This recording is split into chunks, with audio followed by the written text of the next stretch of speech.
Have you ever noticed how some men are always moving, always chasing, always building, always achieving? They have schedules, they have goals, they have metrics to hit.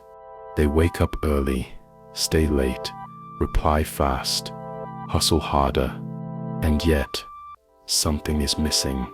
They can sit, sleep, they can seed, breathe, they can sit, answer the one question that keeps screaming in the silence. Why? They have everything they were told to want. The money came, the titles came, the recognition came, but the meaning never did. And that sits when it hits them. They weren't at building a life. They were building a cage, a shiny, impressive, suffocating cage made of obligations and performance. They weren't set living. They were performing, acting out a role written by someone else for an audience that never claps. They tell themselves, this is just the price of success. But deep down, they know it's not the price. It sits the trap. Because no matter how fast they run, no matter how much they earn, there is always more to chase. The goalposts move, the target shifts, the applause fades, and the man who once ran with purpose now runs to escape the silence. Viktor Frankl saw this long before you did. He didn't set to learn it in theory. He learned it in hell. In the concentration camps, he watched men stripped of everything: clothes, names, family, status, hope. And yet, some survived. Not because they were stronger, but because they had a reason, a why, a meaning that suffering couldn't set erase. Frankl realized something most men today still don't understand. When a man can find meaning, he doesn't break, he distracts himself with pleasure, with performance, with busyness, not because he's set strong, but because he sits, terrified of stopping, because in stillness, the emptiness speaks, and it says, you've built everything except yourself.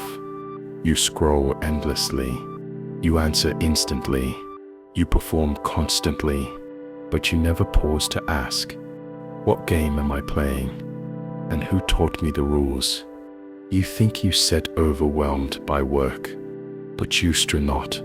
You set overwhelmed by meaninglessness, because it's subs not your schedule that subs killing you. It's the silence inside your accomplishments. You don't need more time. You need a reason to wake up. A reason that isn't set just survival. That isn't set just another checkbox. Another promotion. Another borrowed dream. Frankl didn't write books to inspire you. He wrote them to wake you up. To remind you that life is not a chase. It's a question. And the man who doesn't answer it becomes the servant of those who do. You think you sit trapped in your job, but you are not. You are trapped in a pattern, a loop, a race with no finish line. A rat race that rewards your exhaustion, but steals your essence. Because every day you show up for their expectations, you abandon your own. That sets the paradox. You still praised for your performance, but you're so dying from your disconnection. You have become useful, but not full. Visible, but not remembered. Busy, but not alive. And Frankl would say this not as comfort, but as warning. When meaning is lost, man does not rebel. He obeys louder. He obeys the system. He obeys the script. He obeys the lie that motion is purpose and speed is progress. But it isn't set, because running faster in the wrong direction is not ambition. It says despair in disguise. You are not exhausted from doing too much. You are exhausted from doing what doesn't matter. And if any of this feels familiar, if you have ever stared at your calendar and felt nothing, you stir not broken. You said, waking up. And the first sign of awakening is the moment you stop asking, how do I keep going? And start asking, why am I going at all? You sir not tired. You sir unanchored. You sir not lazy. You sir unconvinced. You sir not lost. You're just done running towards something that was never yours to begin with. And if that truth hurts, let it dot, because pain with meaning is growth. But comfort without meaning, that's the real trap. The truth is, you weren't set always like this. You didn't set always run. There was a time you questioned things, before the world told you to get moving, before the applause taught you to chase noise instead of meaning. And in a world that values scarcity, availability is the death of reverence. Frankl didn't believe in blind hustle. He believed in chosen meaning. He didn't just work to be seen. He worked because he saw something worth building. He knew a man who doesn't choose his why will be consumed by someone else's. You keep saying yes, hoping they'll see your value, but they already do. That's why they keep asking, because they know you still show up, even when it costs you. You think being the solution makes you strong, but when you see always the solution, you stop being seen as a person. You become a utility, a role, a placeholder. And here sets the brutal truth. The more you try to prove your worth, the more they assume you don't know it. And that sets when they take more, not because they set evil, but because you train them to. You train them that you'll answer, no matter the hour. You train them that your peace is negotiable. You train them that your limits don't matter, because you never enforce them. And every time you bite your tongue, every time you pick up the phone, every time you cancel your needs to serve theirs, you said, not being noble, you sir being erased. Frankl would say, meaning cannot be assigned from the outside. It must be discovered within, which means no amount of applause can substitute for a missing soul. No promotion can replace a stolen identity. No compliment can rebuild a man who's forgotten who he is. You sir not tired because of what you sir doing. You sir tired because of what you sir doing it for, and who you sir doing it for. You don't need more energy. You need more clarity. The kind of clarity that says, I don't owe my presence to every call that wants it. I don't owe my peace to every storm that expects it. Frankl didn't survive hell to be liked. He survived because his life was his own. He knew that dignity isn't given by others. It's guarded by boundaries. And here sets the line you must draw. If people only love you when you say yes, then they don't love you. They love the benefits of your compliance. And the moment you stop complying, the love turns cold. The praise turns into pressure. The compliments turn into guilt. They say you've changed, but what they really mean is you stopped being easy to use. And that sips your moment. The moment you stop chasing their approval. The moment you stop earning love by giving yourself away. Because a man without boundaries is not generous. He sets invisible, and the system knows it. It celebrates your grind until it grinds you down. It rewards your silence until you disappear. It calls you loyal until you break. And when you finally collapse, it moves on to the next willing soul. But in a world that feeds on obedience, effort without direction is just fuel for someone else's fire. Frankl would tell you this: you are not here to perform. You are here to decide. You don't need to be everywhere. You don't need to be everything. You need to be sovereign. And that starts with one quiet act of rebellion. The word no. They told you that if you worked hard enough, you'd be free. That if you achieved enough, you'd finally be happy. That if you sacrificed long enough, you'd feel fulfilled. But you don't feel free, you feel owned. You don't feel happy, you feel hollow. You don't feel fulfilled, you feel tired. Because the system doesn't reward awakening, it rewards obedience. It promises freedom, but delivers distraction. It promises meaning, but gives you dopamine. And when you stop to question it, it whispers, "Don't sit. Stop now. You stir so close. Just one more raise, one more deal, one more title." But Viktor Frankl saw the scam before it ever wore a suit and tie. He saw men in death camps, smiling with nothing. He saw men in boardrooms, crumbling with everything.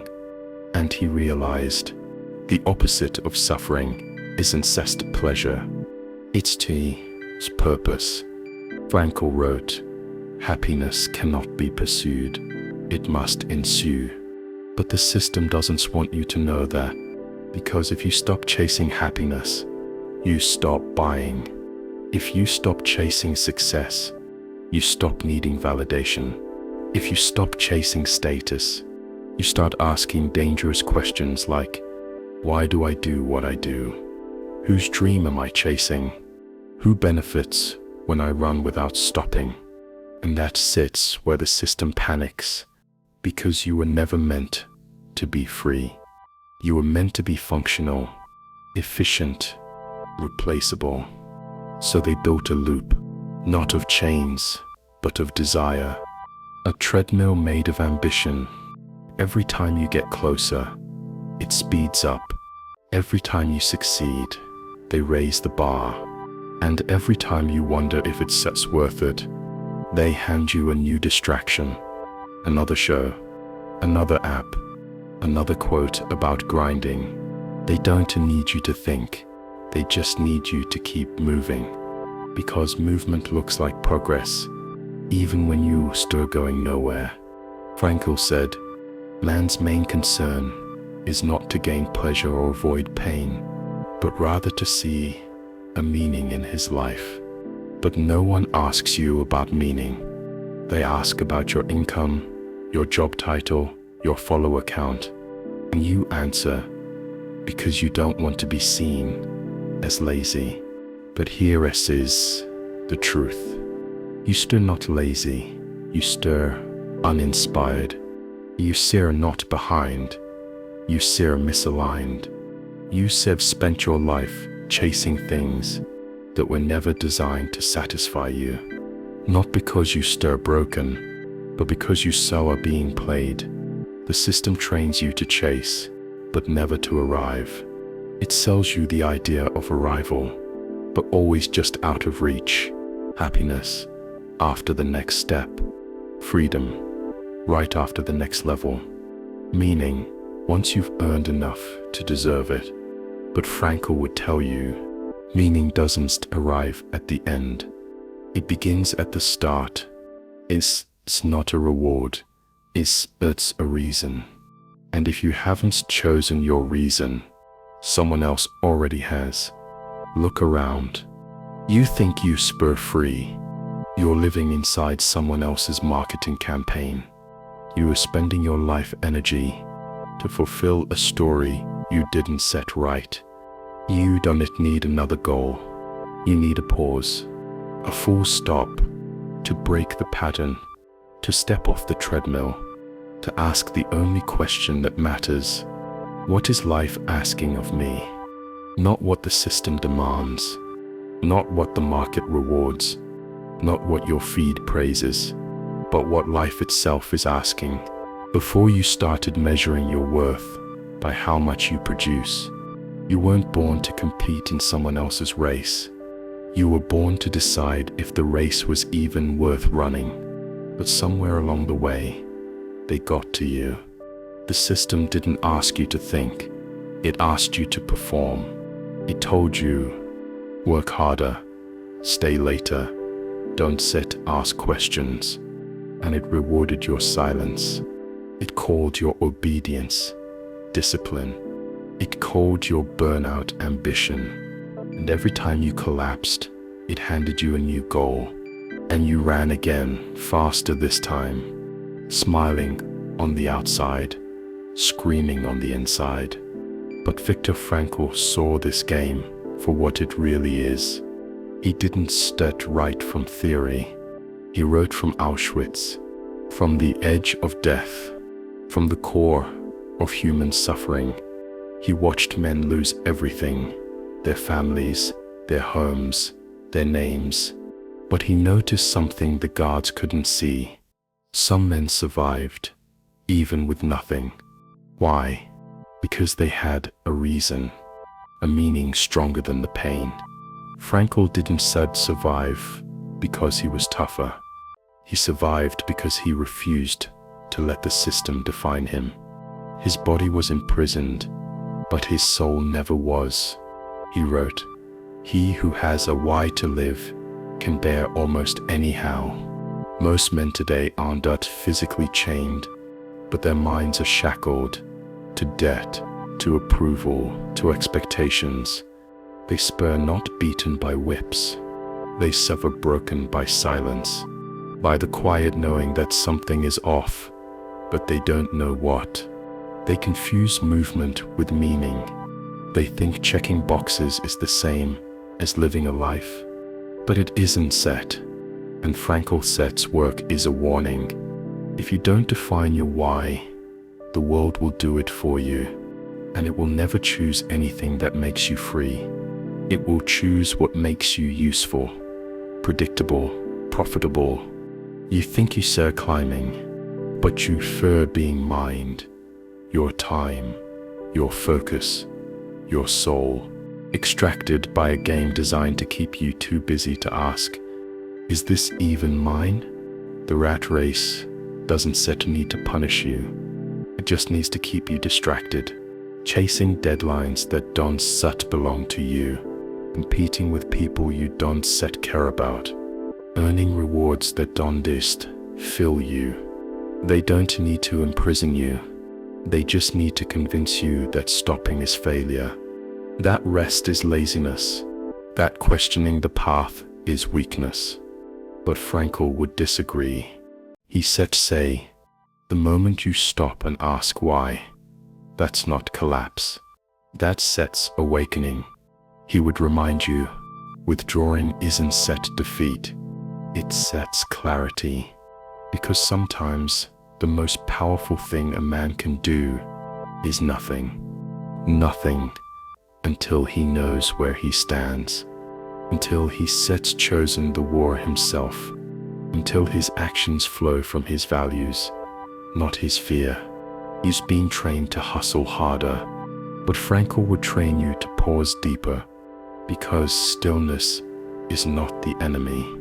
Stillness is where meaning waits, and the man who refuses stillness becomes the tool of those who don't nest. When you don't know your why, you become a puppet for other people. That's how. You let them set the target. You let them keep score. You let them define who you are by what you do for them. And every time you wake up without a reason, you hand the system permission to use you again. So here sits your warning. The rat race won't end when you retire. It ends when you remember who you were before you started running, before the applause, before the pressure, before the world convinced you that worth equals productivity. You were not born to chase. You were born to choose. And the man who chooses with meaning, he doesn't burnout. He burns through. Here sets the trap no one warns you about. You start thinking that being busy means being valuable. You confuse being needed with being respected. But there is a difference. A man who says always available is incest admired. He sets used. They don't set call because they honor you. They call because they know you shall answer. And that sips, not connection. That sitch conditioning. You have been trained to say yes, to always help, to never question the weight being thrown on your shoulders. You thought it made you dependable. Frankl would say, it makes you disposable. Because when you serve without boundaries, people stop seeing you as a man. They see you as a resource. They praise your effort until they expect it.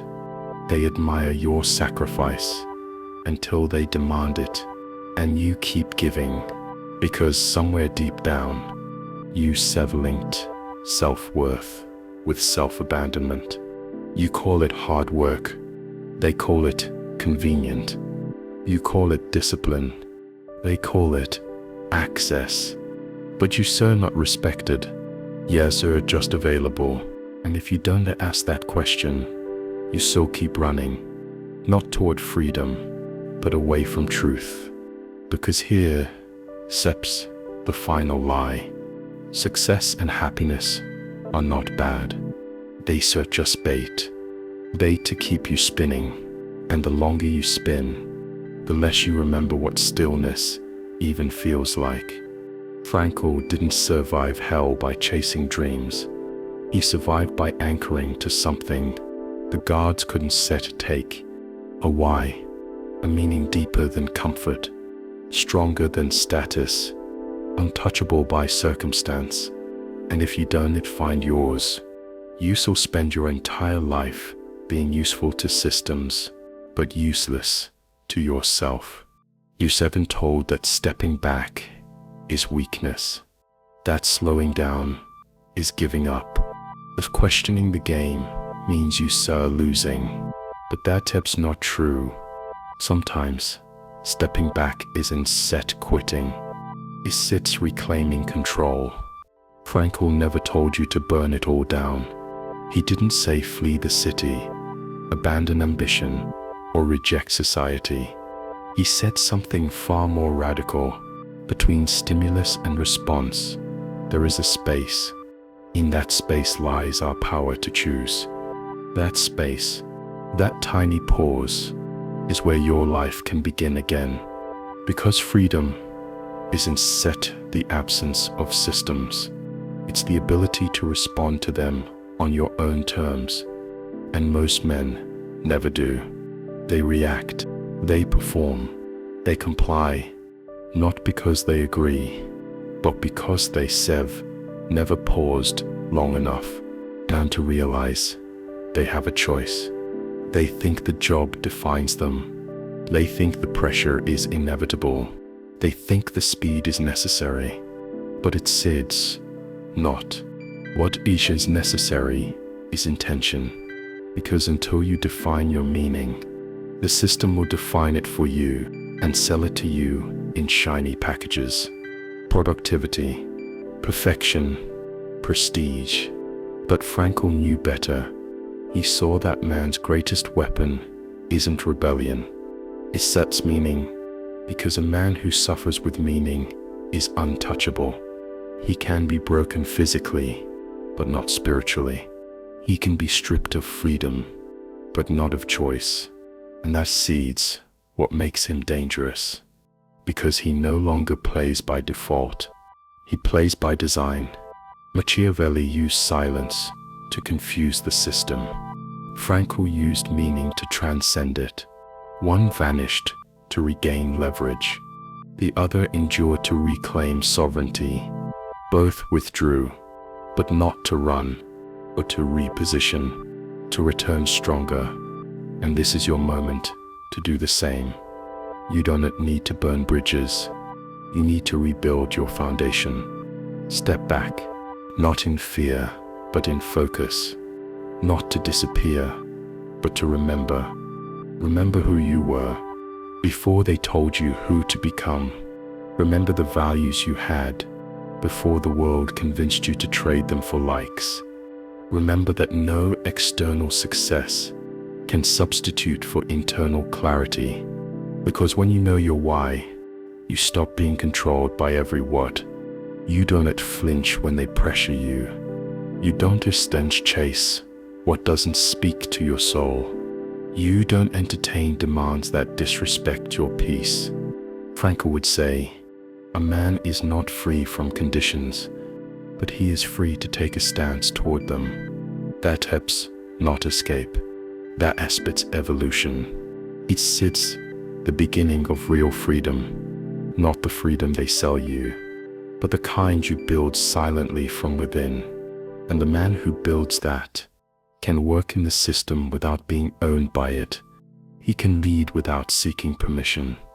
He can serve without losing himself, because he knows meaning doesn't require applause. It requires awareness. And awareness begins with one powerful act: withdrawal, not from life, but from noise, from distraction, from the compulsive need to prove your worth through busyness. Step back, not to collapse, but to confront. Confront the false urgency. Confront the artificial goals. Confront the dreams you inherited but never examined. And in that stillness, ask, who am I when no one is watching? What do I stand for? When no one is clapping, what am I willing to suffer for? Because the answer to that question is the birthplace of meaning.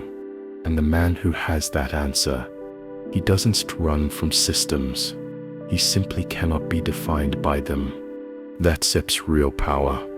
That sets real freedom. Not running away, but standing so deeply in your purpose that nothing can move you without your permission. You have been taught to chase applause, to work for recognition, to prove your worth by how much you endure. But the truth is, you were never meant to perform. You were meant to remember. But Frankl saw it differently. He believed that suffering, when chosen with meaning, becomes strength. Suffering ceases to be suffering the moment it finds meaning. And that's what the world never told you, that your pain isn't your weakness. It's your unclaimed power. The problem was never the weight. It was that you carried it without a reason. You showed up. You gave more. You kept going. Not because it served your soul, but because it earned you a pat on the back. But applause isn't purpose. And being needed isn't the same as being seen. You worked harder every time they smiled.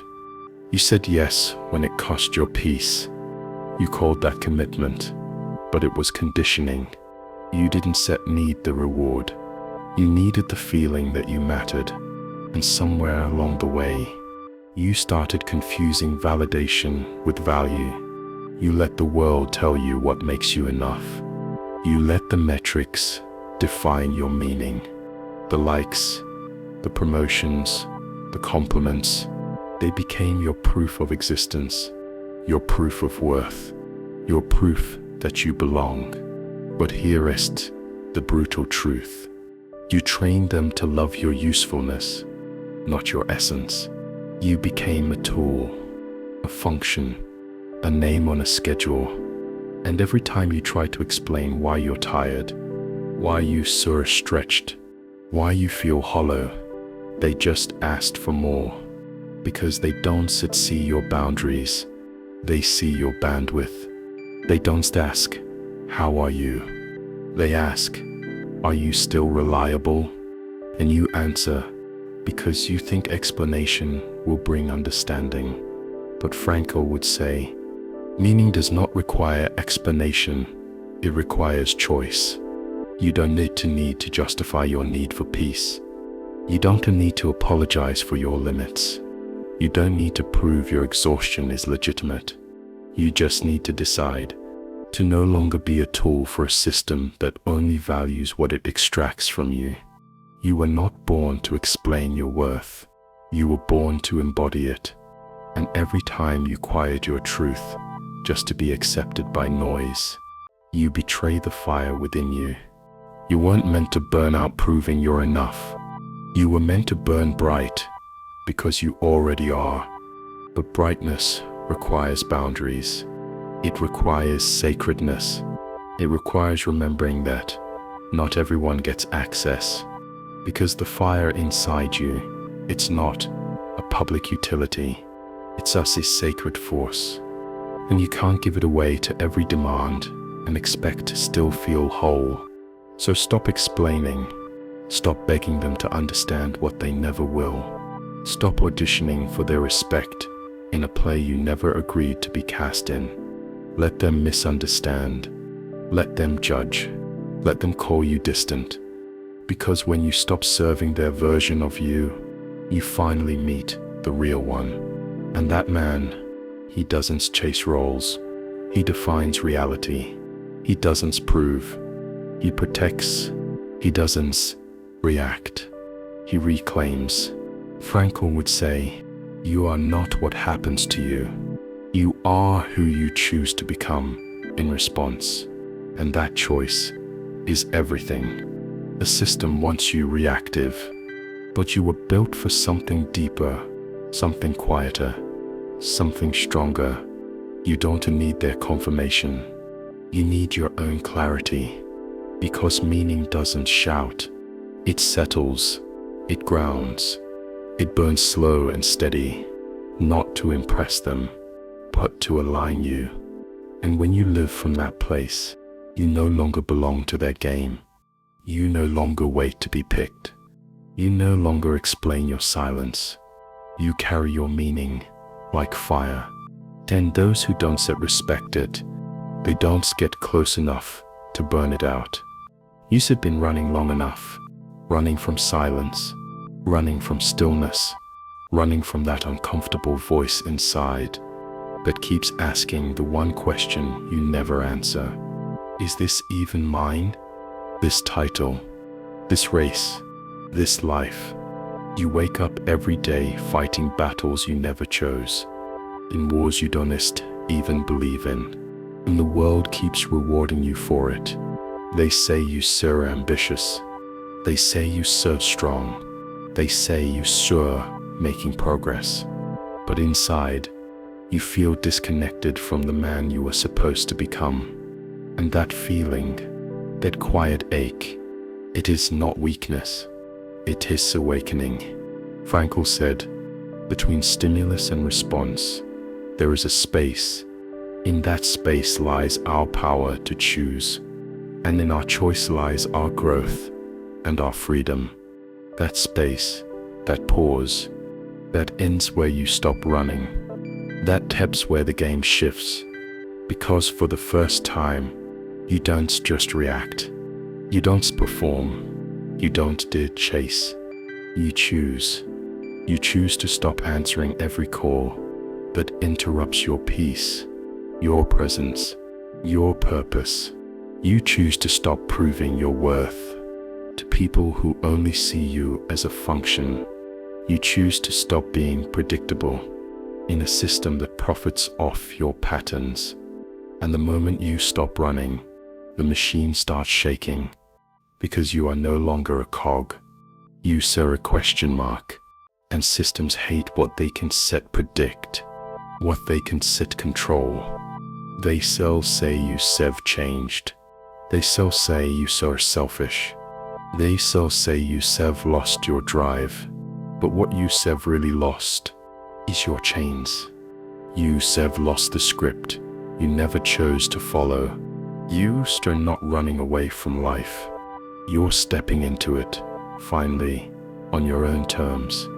You don't need to be admired. You need to be aligned with truth, with meaning, with self. You don't need to move faster. You need to move real. Move with direction instead of momentum. You don't need more goals. You need your own direction, a compass, not a checklist. Because freedom isn't granted by breaking the system. It's earned by refusing to let the system define you. You have always had the power to choose, but now, for the first time, You finally see it. This is your line in the sand. This is your quiet revolution. No explanations, no apologies, just a choice to build your life from meaning, not momentum, to create from purpose, not pressure, to live as a man who no longer obeys noise, but answers only to what is true.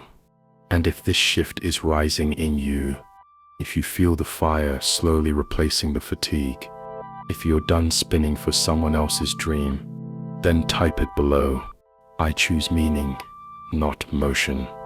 Because that sentence, this is not a comment, it's just a declaration, a promise, a point of no return. And from this moment forward, you are no longer running. You are walking with direction. And the world, it better be ready.